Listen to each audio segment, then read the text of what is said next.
4 Monks ने 2 सप्ताह तक बिना कुछ बोले चुपचाप ध्यान करने का निश्चय किया। उन्होंने अपने इस अभ्यास के प्रतीक के रूप में एक मोमबत्ती जलाई, जो कि उन्हें हर वक्त यह याद दिलाती रहे कि उन्हें बिना कुछ बोले बस ध्यान करना है। इसके बाद उन मॉन्क्स ने ध्यान करना शुरू किया। पहले दिन की रात होते होते मोमबत्ती टिमटिमाई और फिर बुझ गई। यह देखते ही पहले मॉन्क ने कहा, अरे नहीं, यह मोमबत्ती तो बुझ गई। दूसरे मॉन्क ने कहा, हमें बात नहीं करनी चाहिए, हमने कुछ भी ना बोलने की कसम खाई थी। तीसरे मॉन्क ने कहा, तुम दोनों को बोलने की क्या जरूरत थी। चौथा मॉन्क हंसा और बोला, हा हा हा, मैं अकेला हूं जिसने बात नहीं की। दोस्तों, उन सभी के बोलने के अपने अलग अलग कारण थे, लेकिन चारों में से प्रत्येक ने बिना कुछ सोचे तुरंत ही अपने विचार रख दिए। उनमें से किसी ने भी स्थिति को सुधारने का प्रयास नहीं किया।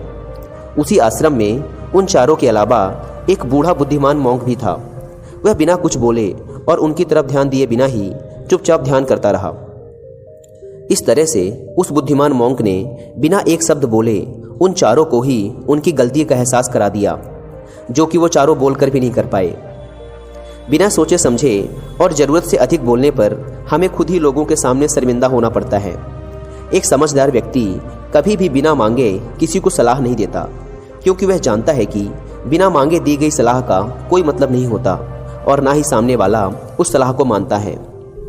लेकिन आजकल लोगों ने अपनी प्रॉब्लम बताई नहीं कि हम उन्हें सॉल्यूशन देना शुरू कर देते हैं, जबकि 99% केसेस में जब लोग हमसे अपनी प्रॉब्लम शेयर कर रहे होते हैं तो वो हमसे कोई सॉल्यूशन नहीं सुनना चाहते, बल्कि वो तो सिर्फ ये चाहते हैं कि हम उनकी बातों को ध्यान से सुन लें, और इससे उन्हें कुछ समय के लिए शांति महसूस होती है, क्योंकि हम उन्हें जो सलाह देंगे ये उन्हें भी पता है।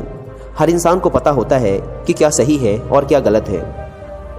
इसलिए जब अगली बार हमसे कोई अपनी प्रॉब्लम शेयर करे तो हम बस उसकी बातों को ध्यान से सुने, उसे सलाह देना ना शुरू कर दें जब तक कि उसने मांगी ना हो, क्योंकि सामने वाला इंसान बस हमसे इतना ही चाहता है कि हम उसकी बातों को ध्यान से सुने और समझें। ये बात तो आप लोगों ने भी सुनी होगी, हम जितना कम बोलते हैं उतने ही समझदार होते जाते हैं, और इसका उल्टा भी उतना ही सही है। जो जितना बुद्धिमान होगा वह उतना ही कम बोलेगा।